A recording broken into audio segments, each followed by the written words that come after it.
Janine, what would you say to someone who's always dreamed of traveling but is waiting for the perfect time and the perfect partner to do it with? I'd say wait no more. None of us knows what tomorrow brings. And while it's in your heart and in your mind, I would love to help you find the ways to overcome your stumbling blocks and just go now. Yes. And you and I, as podcast hosts and people out in the travel world, have heard so many stories of people saying, someday I'll travel, someday I'll find that perfect time, the perfect person to go with. We have heard too many stories of that someday never happening. So I'm so grateful. My expert guest, Janine Pettit of Girl Camper, is here with me today. And you have been solo for a long time, a lot of solo travel. And we are going to talk about all the experience traveling solo. And today you're going to take us from your RV experience. So you're going to give up your RV for a passport because we're going to talk about things international. We're going international today. On this episode, we will talk about how to travel boldly, even when you're going solo, benefits of traveling solo with a group, and the mindset shift that helps you stop waiting for someday and start living your adventure today. For those of you who are new to Inspired Travels with Patti, I'm Patti Hunt, and I have done some international travels, mostly not solo, as well as traveling for 3 years full time with my husband. And I brought this podcast together. I started this podcast because for me, travel is about living life fully. It's not about how far you go, but the experiences you have, the incredible people you meet, and of course, the destinations. And I think that travel could be in your own neighborhood, or as some of what we're going to talk about today, it could be international. And there's always a way. So no matter what kind of travel you're looking to do, there is a way. Let me introduce my guest, Janine Pettit, camper in chief at Girl Camper. She That's grew up me. camping and in 2015 started Girl Camper podcast, encouraging and educating women. In 2020, she launched Girl Camper magazine to inspire women to travel and camp. Today, Girl Camper is the largest outdoor women's adventure group in the US with over 9,000 members, me being one of them, and chapters across the US. But as I said, she is trading her RV for a passport, and we're going to go along on her journey and get all kinds of great tips and tricks. Welcome, Janine, to the Inspired Travels with Patti podcast. Patty, thank you for having me. It's so good to have a kindred spirit, another woman who isn't waiting for something, someday, someone to travel, but, seizing the day. Today's the day we have, and let's make use of it. Okay, today's the day. So let's start with Girl Camper. Let's start with RVing. Let's start with that experience. First of all, you said you've always liked camping, so been camping for a long time. Where did the RV, give my listeners a quick story, where did the RV come in and why solo camping? Okay, so the Reader's Digest version of that is I grew up camping. I married a non camper. I just thought when you marry a non camper and you take him camping, he's going to go, that was great. Let's buy a camper. But that's not what he did. He said, I'm so glad that's over. And I was really crestfallen because I hadn't been camping in probably 15 years and our kids were young and I wanted them to have that experience. So another 10 years went by and I read a magazine article about all these women who camp together, and there's all kinds of solo women camping groups. No kids, no husband, no, just girlfriend fun in a camper. And I thought, I got to join this thing. I got to join. And so I joined a couple of solo women camping groups in 2006. And because I grew up camping and I was towing my parents' pop-up trailer on our old station wagon with the wood sides, the old Mercury station wagon, with my dad would say 9 souls on board, honey, pay attention. I was towing that on a permit when I was 15 and a half years old in Illinois. And so I knew how to do it. I knew how to hitch up. I knew how to check the chains. I did the walk around. I always did that with my dad. So when I joined solo women camping groups, I'm like, oh my God, look what these people are doing. That's so dangerous, right? So I started just writing a little safety blog, like, don't do this, don't do that, especially as women. If you're going to have an accident towing a trailer with a woman, everyone's going to go, she should have had her husband with her. She should have had. So I really wanted to make sure we weren't messing up. And then that came to the attention of Go RVing, which is the marketing arm of the whole RV industry. And they said, would you write a blog for us on glamping? And I said, I can't call it glamping because I'm not really a glamper. Like, I do have really good sheets and linens in my camper. I'll tell you that. But I'm not one of the people with all the fancy everything. I just want to be outside with a campfire, a chair, a cocktail, some girlfriends. I'm good to go. So I said, can we just talk about women who want to be outdoors? And I don't care if you're a 20-year-old with your parents' old Subaru and a pop-up tent on the top, or you're a woman who traveled like you did, Patti, around the country with your husband and he passed away or became ill and you can't do that anymore. But she figured out, I know how to drive this thing. I'm going to work this and I'm going to keep going. So I wanted to speak to all women who want to get outdoors. And they said, well, what do you call that? And I said, I don't know. We're just girl campers. And that's really how it was born. So that's where it all started. And as Hmm. I said, you started a podcast that is still going strong. You have Girl Camper Magazine that was a hard copy, quarterly hard copy that is now digital, right? I know that was something you just started not that long ago, so it is now digital.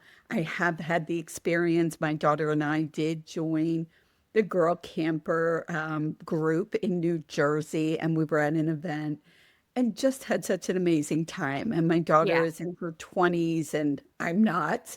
And but just it didn't matter. It did not She matter. was so We welcomed. I mean, she that's was the thing.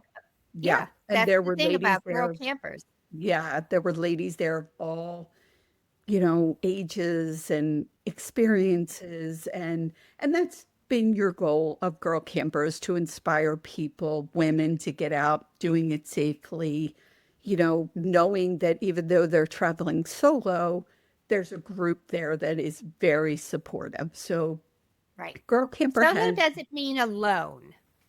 okay. And let's keep saying that. Solo does not mean alone. So, those Hmm. of us that are thinking about this idea of solo camping or solo travel, as we're going to get into traveling, it is not necessarily alone. And I think that's the thing that concerned me. Let's just get into it. The one thing that came to mind when I thought about, okay, now I'm going to be traveling solo. Yes, I travel with family. I have a good friend I travel with, but if I want to go certain places and I don't want to wait for somebody, that's Hmm. solo.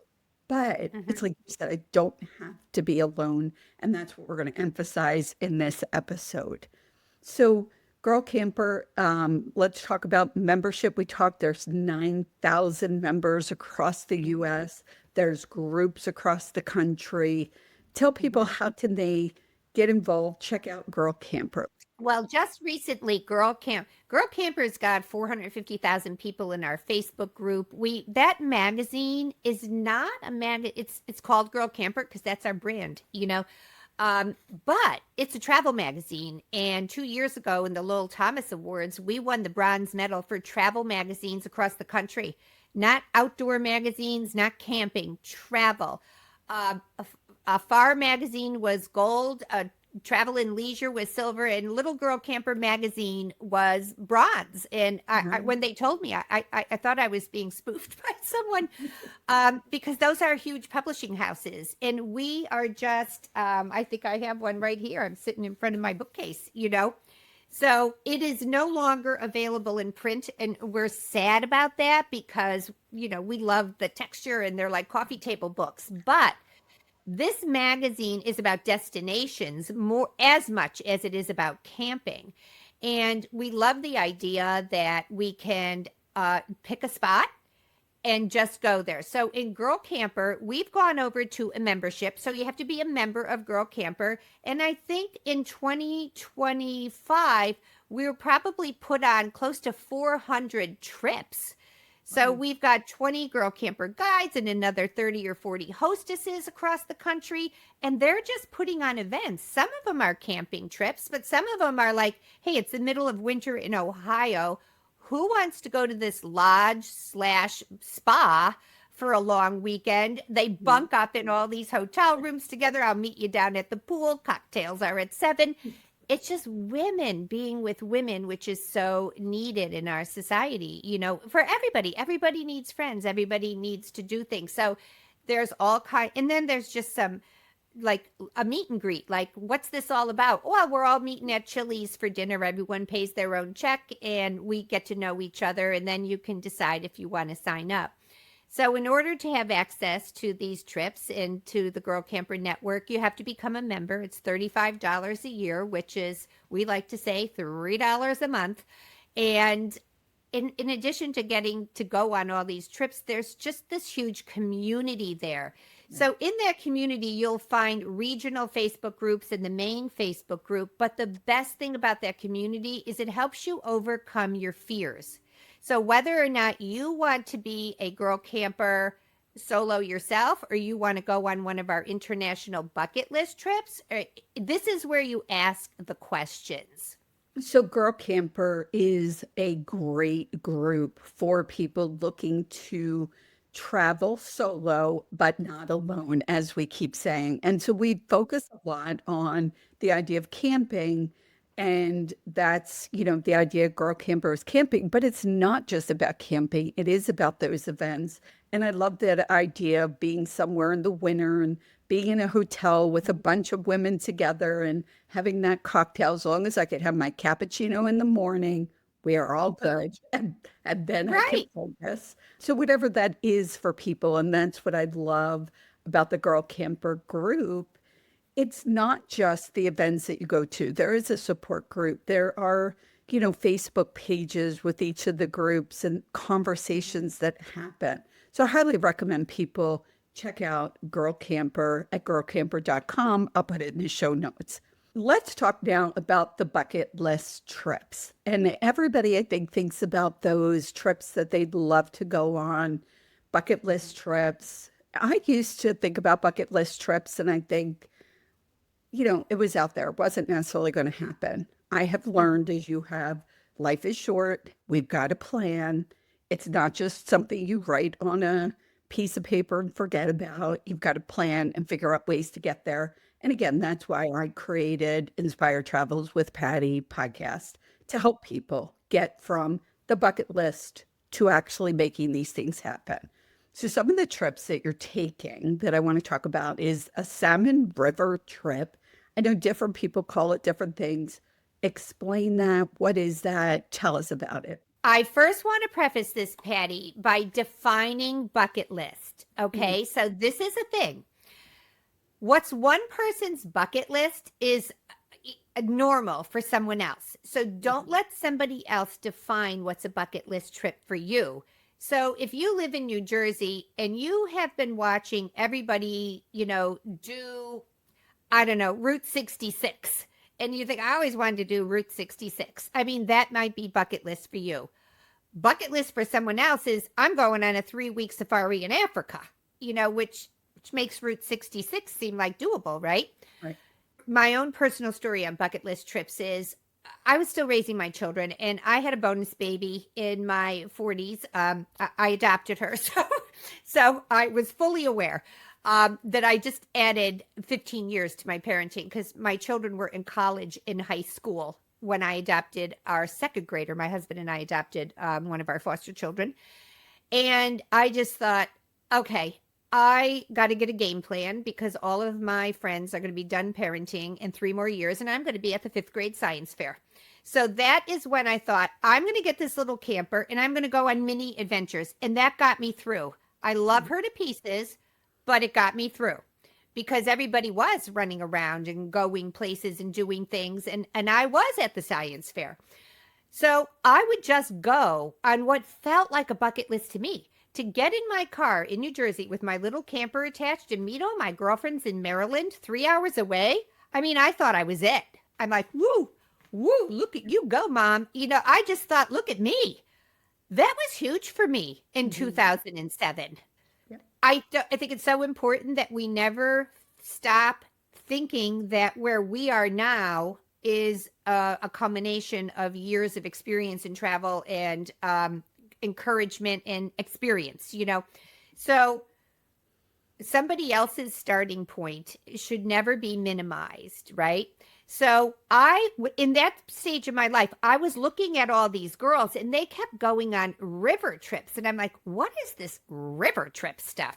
And then I met a girl camper and she told me that she used to be a guide on the Colorado River going through the Grand Canyon. And I invited her to come to an event in Texas and give a talk to 125 women on what it was like to be a guide on the Colorado River, going down 225 miles of the Grand Canyon. Wow. She finished that talk, and I said, I'm doing this.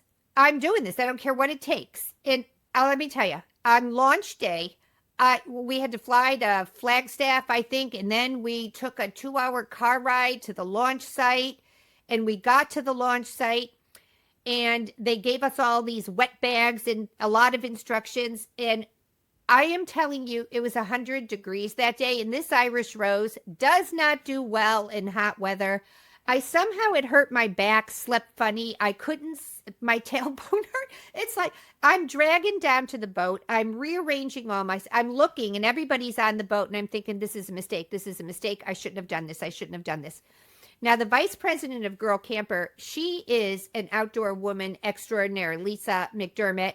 She's a pilot. She's a scuba diver. She is a ski instructor. She is a search and rescue, EMT. Like, this woman does things. She climbs mountains. She went to base camp of Mount Everest.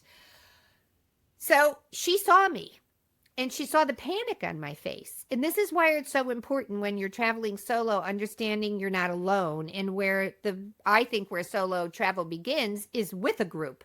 So Lisa saw me. I was this close to going. I'm not going. I'm going to lose $3,000. I don't care. I'll stay in this hotel all week. I'll go visit the Grand Canyon. She came over. I had so much crap on my neck. I had this hat they insist you wear, which you really did need, and you have to push it up so it doesn't blow away in the river. I had on sunglasses with a strap. I had a coolie around my neck. I had the bandana that they gave us.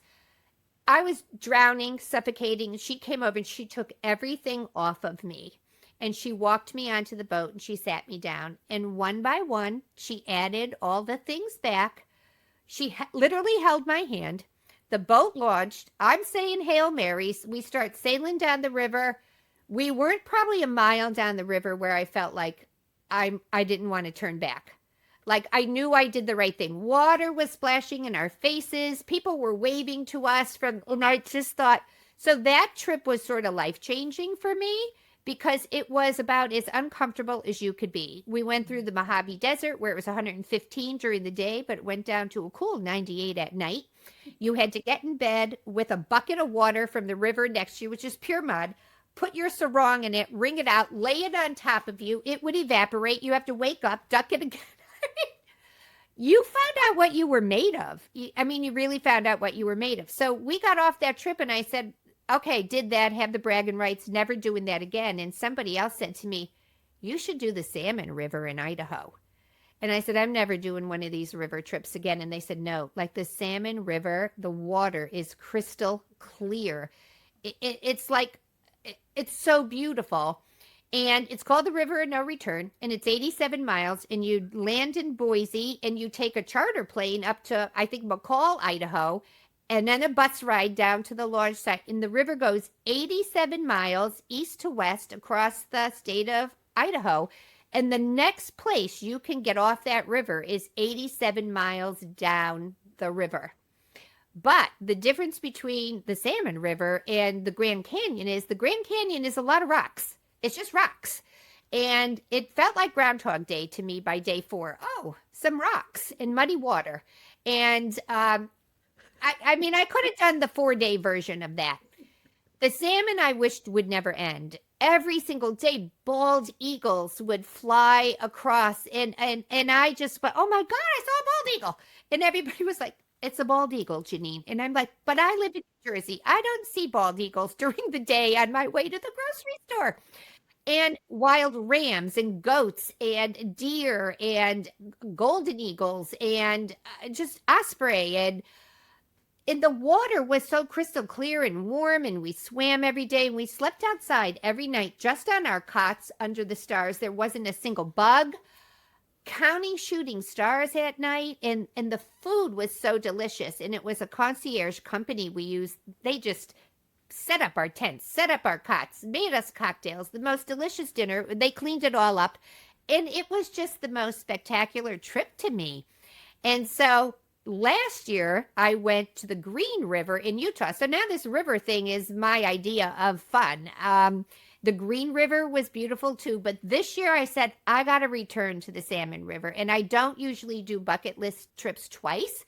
There's too much to see out there.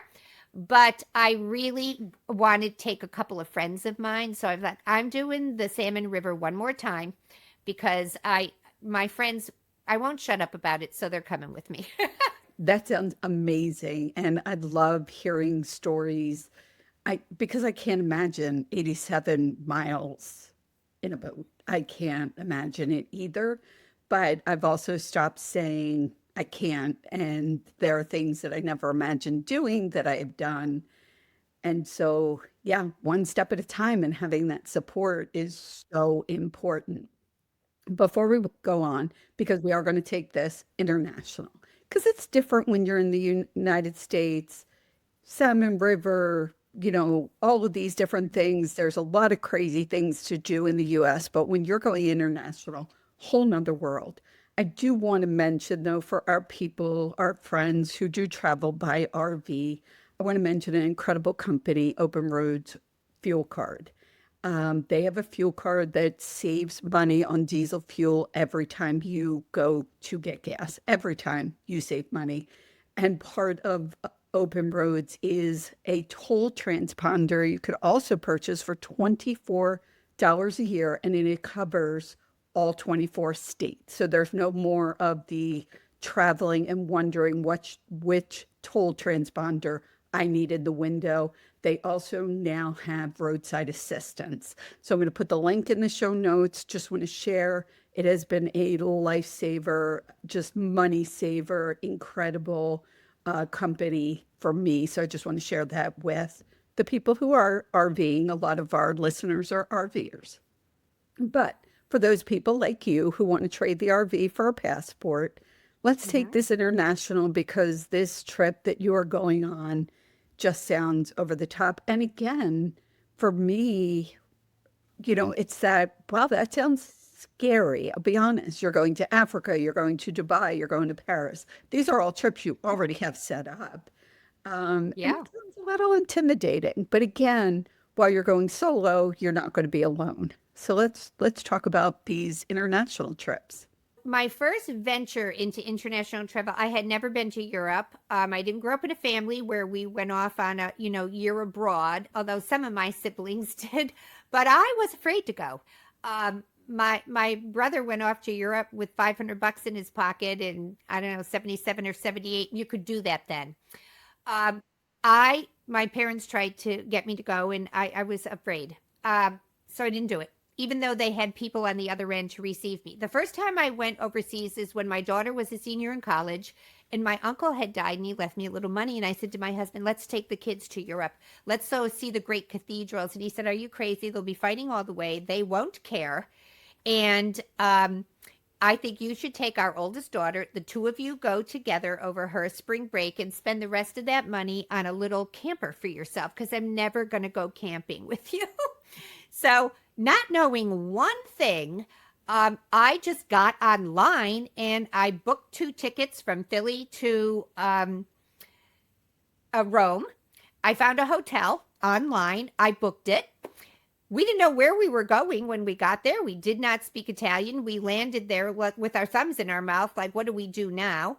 And the cab driver was taking us from the airport, and he said to me, "What's your hotel?" And I told him, "Oh, no, no, no, no, you cannot stay there. Too dangerous.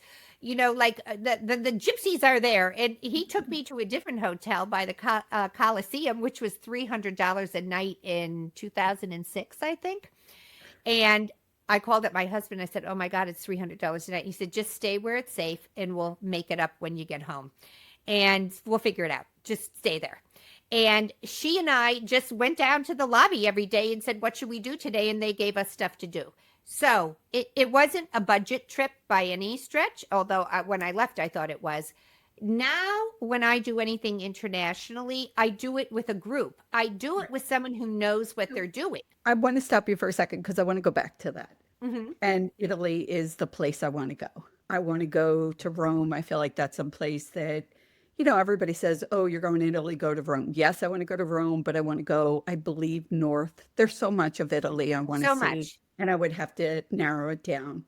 And the fact that you just picked up and said, okay, I'm going, sounds still really scary. And so, but to think about saying you wanted to go and you were afraid, or seeing your siblings go, but you were afraid to go, Hmm. at the end of the day, you know what I mean? Like, I just keep thinking, I'm all about not having regrets. Let me say it that way. So, Right. as the theme of this podcast, we think of the perfect time, going with the perfect person, finding the perfect, Hmm. one of my things that holds me up is when everybody says, where in Italy do you want to go? I don't really know. I don't want that to hold me up because it is something important. And what, like you started by saying, whatever that bucket list is for different people, there's some people that are like, no way, I have no interest in going to Italy. I'd rather go to wherever. Right. Whatever your interest is, like pick a country. Like um, I've always wanted to do just like an immersion experience. And next March, I'm actually going to London for a whole month. I sublet someone's apartment in March, in London for March of 2026. I'm just going to work from there, and I'm just going to get to know that city. And my friend is coming with me, and I've traveled with her many times. And so I'm not, well, it's English speaking. So I'm not, that's, if you're going to do something alone, brush up on your Italian now, but But I, I'll tell you something. In Europe, most people speak English. and I will tell you, I was in London and I thought, this is great. They speak English, no problem. First day there, we sit down at tea to get a snack. The waiter comes over and he's talking, and I did not understand. Like, I thought this was English. It was, London is an international city. There's a lot of immigrants there, and that's very diverse though. yes, You're in a yes, culture that is very rich. yes. Oh, absolutely. It's an amazing city. We were only there for a couple days, did not get to see a lot of it. And it is one of the places I'm glad I went. But there are a lot of other places that I want to go to. But even the fact that they speak English, you have to really pay attention. And it's like you said, sort of being prepared before you go. Yeah, I think a starting point for someone who wants to do international travel is to find a travel group that you could go with. I go with Vagabond Travel, which is out of Dallas. She has been doing these trips for 30 years, and they're very small, niche trips, and they are 10 or 12 people. You're not in a bus waiting for Yeah. 60 people to come out of the gift shop. It is so niche and it's so beautiful, and everything is pre-planned, and you can just relax and enjoy the trip. So I've gone on 6 or so trips with Vagabond Travel. I went to Morocco with them last year. It was spectacular. Uh, EF Travel, that's another. That's who I'm going to Africa with in 2027. So they have been spectacular. That trip is already on the books for me. I get emails from them all the time, just like, here's an interesting book you might want to read before you go on this trip. So they have been doing this for 50 years, I think. So you need a reputable company. It's also a good idea, I think, to have a girlfriend you can travel with. Now, I have gone on trips where I don't know a soul. I just sign up for the trip. I get there. Hi, my name's Janine. I'm from New Jersey. Where are you from? And then you're like inviting them to Christmas by the time you get back from the trip, So you really bond with people that you travel with. If you're an open-hearted person who just wants to, be open to life. I have a couple of travel girlfriends, my buddy Jet, my buddy Patricia, and my buddy Rama. And these are my international travelers, and they're way more experienced than me. So I feel safe when I'm going on a trip with them. Now, for the first time this December, just like in a month and a half, I'm going to the Christmas markets in Germany, and I'm doing that through AAA.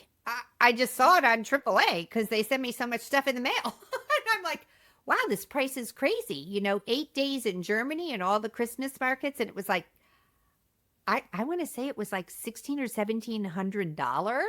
Wow. And then I paid another $600 for airfare and things. So like all in like under $2,500 for 8 days at the Christmas markets. I just got a girlfriend and said, "You want to do this with me?" She said, "Yes." Just go. And that's the thing. Make a decision and go figure it out. But the one thing I want to point out that you're saying is, and I haven't traveled internationally in several years, so price wise, I don't know. Mm-hmm. But I think I know that the idea that people have in their head is Mm-hmm. international travel is so expensive and it's not affordable and all of that. But there are really good deals. I mean, There are I good deals. can't. You have to search for them. I belong to something called One Travel, ONE. They post last minute things. So, like, if you're a person who could just go, oh, look at this. It's 5 days in Spain and it's $1,200 and it includes airfare, go. Just go. Just be an adventure person. Right. This trip to Africa is quite expensive. And the first leg of it from New Jersey to Nairobi. No, Nairobi is where we're going first, but I'm making a 3-day stop in Dubai to kind of get my sea legs and get my body on a better clock. And I thought, all right, well, we had to pick a halfway point. It's not even halfway. I think from Dubai to Kenya then is a 3 or 4 hour flight. So we're going to Dubai. But the trip to Kenya, which is everything. The accommodations are exquisite, and it includes all the meals. It includes the airfare, and I think it was 8,000 or 6,800, but with when you paid travel insurance and something. But what I love about this, we booked it for July 2027. This company lets you pay them $400 a month until your trip is paid for. Well, So guess what? I'm not going out to dinner and I'm not buying that thing I don't need. And I'm not doing, I'm just like, what can I skim off the top here to take the bite out of that? And so, I don't have to write them a whopper check right now. So I love that kind of pay as you go thing. So that makes travel affordable too. It just depends on what your priorities are. Like, what do you want to do? I don't need one more thing from Amazon. I don't have subscriptions for cable. I don't watch a lot of TV. I could live on all the clothes and shoes in my closet for the rest of my life. Like, what do you want to spend your money on? and that's the thing. Yeah, prioritizing. So not everybody can afford a $8,000 trip, but there may be other other trips that fit the budget because there is something for everybody, every budget. That should not hold people back. So now we're looking for the perfect time to go, the perfect person to go with, and when will I have the money? Well, again, it's like you said, prioritizing that, making it Mhm. important. And certainly for me, travel has always been a big thing. I want to, we have so much more to talk about. We are just starting really, but we have so much more to talk about. I do want to talk about for people who are just looking to travel in the country, like just get started. I know there are a lot of people, I talk to a lot of people on social media that are just getting started. So whether they're RVing, taking that little trip locally, I do want to talk about open road resorts. These are 7 campgrounds across the country. And for me, what's really nice is because right now I don't have an RV. I don't know if I'll ever get an RV. I like going into campgrounds though. I just did a podcast episode that came out on October 23rd, comparing staying in a hotel compared to being in a campground. And you don't need to have a tent. I am not tent camping, and you don't need the RV. So most of the places Open Road Resorts has cabins, and in Idaho they have tiny homes that look amazing. So I just wanted to give, some of my listeners that are like, hey, international travel isn't for me right now. There are options. We try to do that at Girl Camper, where I asked our hostesses and guides to choose a campground, and we have had a beautiful relationship with Spacious Skies, with Sun Outdoors, Sun RV Outdoors. We love those because, and you stayed at one at Spacious Mhm. Skies where you got the cute little rental camper. I Yes. love that because you usually have some kind of little kitchen in there, Mhm. and you have the campfire, you have the outdoors. You're not in, like you're in a hotel room and you got people on either side and doors are slamming. So it's much more of a nature experience. So you do not have to have an RV to enjoy camping and the outdoors. Yes, absolutely. And again, that's what the podcast episode was about, because over the last year and a half, not having the RV and thinking to myself, okay, I'm missing this. And I have been staying in hotels, and it isn't the same. It's like you said, you stay in the hotel. I can't pull my chair outside the hotel to watch the sunset. People are going to look at me Exactly. like I'm Or see the crazy. Milky Way over your campfire at night. Yeah, Yeah. exactly. So that's an option for people. And Spacious Skies is one of those. They have 15 campgrounds, mostly up and down the East Coast. They're amazing. We stayed at the one in New Jersey, and that was just such a great time. The retro RV had everything. The kitchen, Oh, it it had does. microwave. I was able to make And my you had your own coffee, bathroom and shower. bathroom and shower. There were three beds in Coffee there, pot first actually. thing. Hmm. Yes, yeah, those are things that are important. So let's talk a little bit more about, I, I know, and you and I've talked about it, the thing that holds people back is the fear. Let's be real. You and I both have had our challenges in life, let's just say it that way. And so, for me over the last year and a half to just give up and say, okay, well, I'm not going to travel anymore. I'll go get a job. I'll figure something out was not was a thought, because it was a challenging couple of years. Let's talk a little bit about how you get past that so that you can then go on these trips. I'm sure Yeah. you're going to Africa by way of Dubai, which is incredible. And then you also have a trip planned to Paris. It wasn't just, oh, this is easy peasy. And I'm glad you shared, the experience trying to go on that first river Mhm. adventure. Oh, panic stricken. Yeah. But I've got Rayma holding my hand, my experienced traveler Rayma, and Rayma and I want to put together. Rayma twice has done the narrow boats in the British canals and France, where you travel by narrow boat. So we may be doing that at the end of next summer.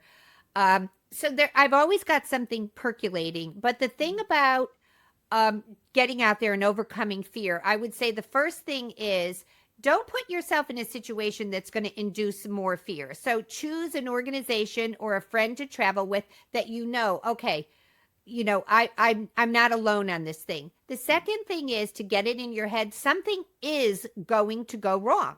You're going to miss a flight. You're going to miss a connection. It's happened to me so many times. I just almost expect it. When my flights go through, I'm like, I can't believe I got here without a trip up. And stuff is going to go wrong. You're still going to get there. I mean, I didn't have my luggage in Rome for 4 days, just washing out my shirt and pants at night, in the sink. But then to keep us from going anywhere, I went to the pharmacia and bought a pack of underwear.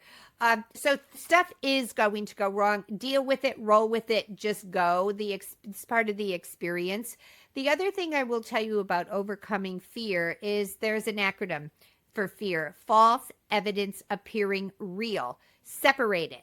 What is the actual fear? Now, today, I would say in this world, there are parts of the country maybe you shouldn't be traveling to. And so take those off the list because that fear is real. Going to London, not so much, so separate like what is an actual real legitimate fear from what is that inner voice that you may have had in you since childhood where you think you don't have what it takes. And it could go back to a teacher who said, I remember a teacher once said to me, I was 3 out of a family of 7, and my older sister and older brother were very smart, and they were in section 1 and 2, which is where the smart people were, and I was in section 4, which is where those who need a lot of help are. And one day a teacher said to me, I cannot believe you are the sister of Christy and Gary. Stuck with me for years and years and years. And I told it to my dad one day, and I said, that teacher said that to me. And he goes, why do you think you can't do that? And I said, the teacher told me. And he was so mad when he heard it. And he said, look, everybody gets up in the morning and they put their pants on one leg at a time. I put mine on one leg at a time. You put yours. The people running those trips, the people going there, everybody on the plane puts their pants. There's nothing in you that they don't have. Right. It's got to be a mindset. So you've got to go with the attitude that I'm going to go, I'm going to have fun. Things are going to go wrong. I'm going to roll with the punches. And you might have to overcome some long-held beliefs about yourself to get to a place where you can do that and enjoy it. I just came back from a trip just a couple days before we recorded this, coming back from Dallas with a really good friend, and we are driving to the airport. Get to the airport. Before we got to the airport, it was a downpour. Get to the airport, get a message, the flight's delayed. Okay, no biggie. Another message, flight's delayed, an hour's going by. We then get a message that the flight was canceled, all out canceled. Okay, no big deal.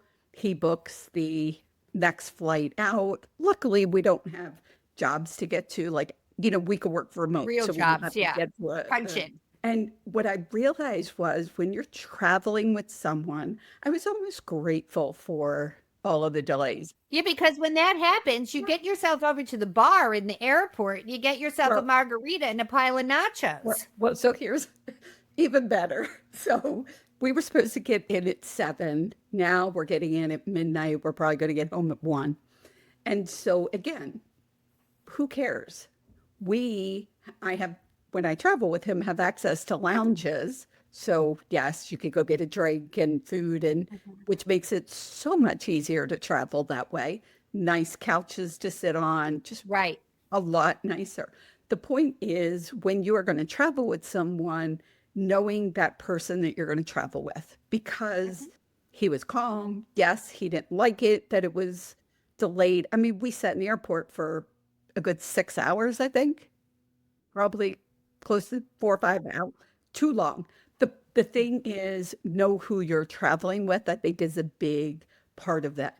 Like you mentioned, I traveled with my daughter to the campground in New Jersey. It's an hour and a half away. She's a little more trying to, the shorter trips with her are certainly better. My kids don't travel well. I have been to places, well, if you're getting them someplace where they're sticking their toes in the sand and you're paying, they're really good sports.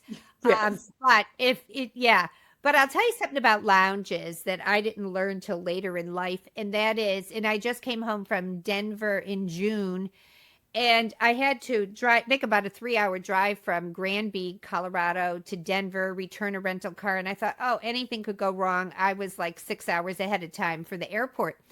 So I went up to the American Airlines lounge and I paid $50 for a day pass. Okay. I'm not an American Primo member, or I try to fly American and get points. But anyway, I paid $50 for the day pass.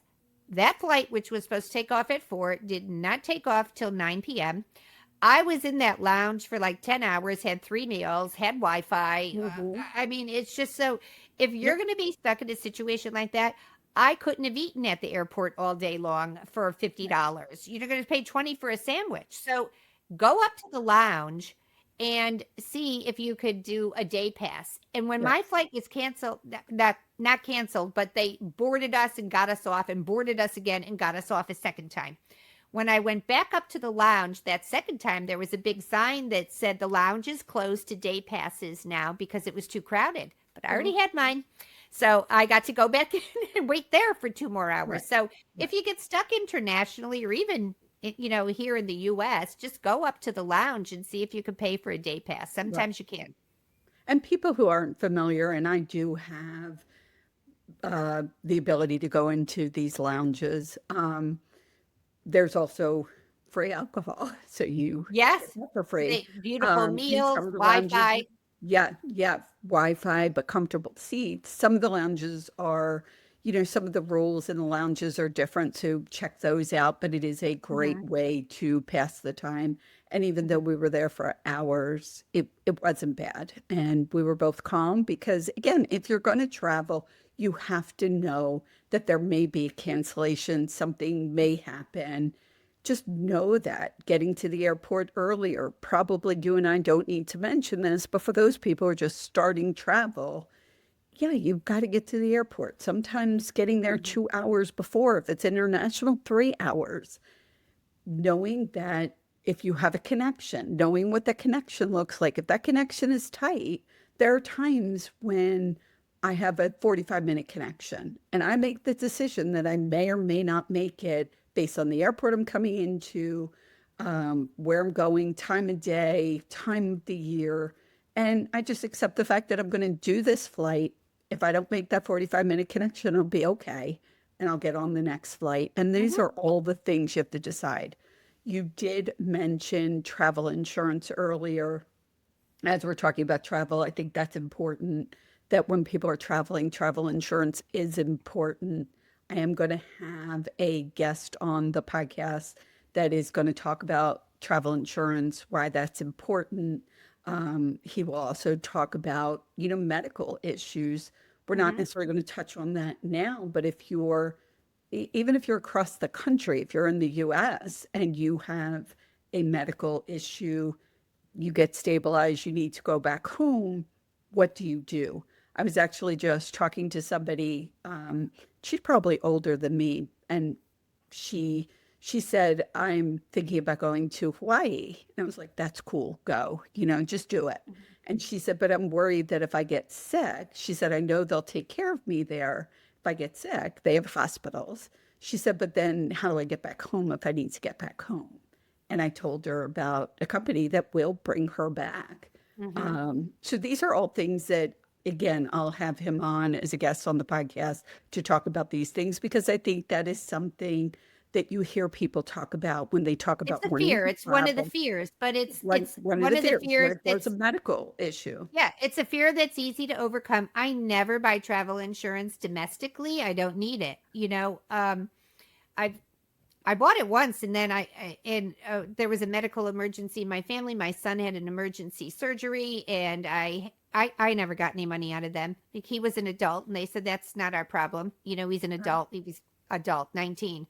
But anyway, I think I paid $450 for the travel insurance plan I have for the trip to Africa, which will treat me medically and get me home on a plane if anything happened. And that's I would never go on a trip like that without it. Exactly. And sometimes, I guess, so maybe they're not fears, they're these things that you think of that could be an issue and what can you do about them? Things Hmm. like I cannot do anything if my flight gets changed or canceled. Can't really do anything. I could be prepared. I can know that I'm going to get on the next flight or whatever, have a lounge to go to.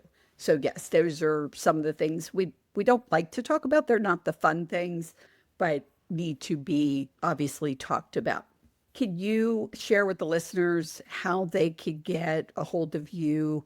I know you're on social media, you have a website. What's the best way? Because both of us, want to encourage our listeners, ask questions, reach out, Hmm. leave comments. So where can they get a hold of you? Well, I'm so easy. Janine at girlcamper.com, Janine at girlcamper.com, or contact at girlcamper. Our website is girlcamper.com. And just Google Girl Camper. You Easy. can Yeah. find me. I saw my phone number on here the other day. I'm like, how Oh, did this get? I wow. mean my phone number.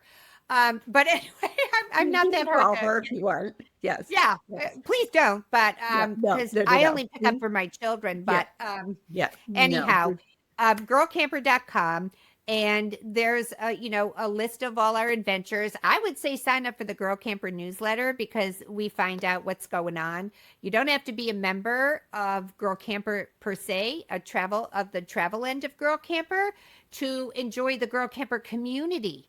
So join our Facebook group in your region or join the main Facebook group. And I've gotten so many letters from people that said, I started listening to your podcast. Somebody sent it to me and I thought, oh, this girl does things. That's so cool. Like I could never do that. 2 years later, hey, I've been listening to your podcast for 2 years. I just bought myself a little camper and I'm going off with these women. Over time, maybe you're not going to buy a camper. Maybe you're not going to Africa with us, but maybe you'll go on the Salmon River, or maybe you'll rent a cabin at Spacious Skies or Sun RV and join us for one of our campouts. Yeah, baby steps. Take a step. That is the big thing here. Mhm. I am going to put your information in the show notes for people. All they have to remember is Girl Camper, and they're going to find it all nice and Right. And easy. there's more information on that Salmon River trip because I did a podcast episode about the Salmon River trip, which I think is coming out next week. Right. So, first week in November, that should be out there. And that is an interview with one of the guides on that trip who's done that river a few times. And You'll send that to me. We'll put that on social media. People could reach out to me and see all the information on Inspire Travels with Patti. If you're listening to the podcast, you could also see a video of it. Reach out on social media, Instagram, Facebook. I'm a little bit on TikTok, not quite there yet. We do mhm. want the questions, comments. Let us know what things were interesting in this episode. So today we did talk about, you know, making the choice. So whether you're going solo, but not alone, picking groups of people, going with that friend, finding that person that you know is going to sit in an airport for 6 hours with you, that is Mhm. important. Having travel insurance, just making that bucket list and start working toward it. And I think another big thing we talked about is taking those small steps if that's where you need to start. Just put one on the books. Put one on the books. I like that. Get one on the Yep. book. And Just I'm put going to one do on the that. books. Just make it simple, make it small, be close to home. Right. And just put it on the books. Stay at a rental place, and just get your toes dipped in the water. And when you get there, you'll see, and that's what's great about the Girl Camper community. All those people who are regulars now had a starting point at one point. Now they don't even think about it. They're like, who wants to go here? But they were at square one at one time. Yes, yes. And we've all been there. And even now, for us, there are certain things that are still a little scary, new, concerning. So just have to face those fears.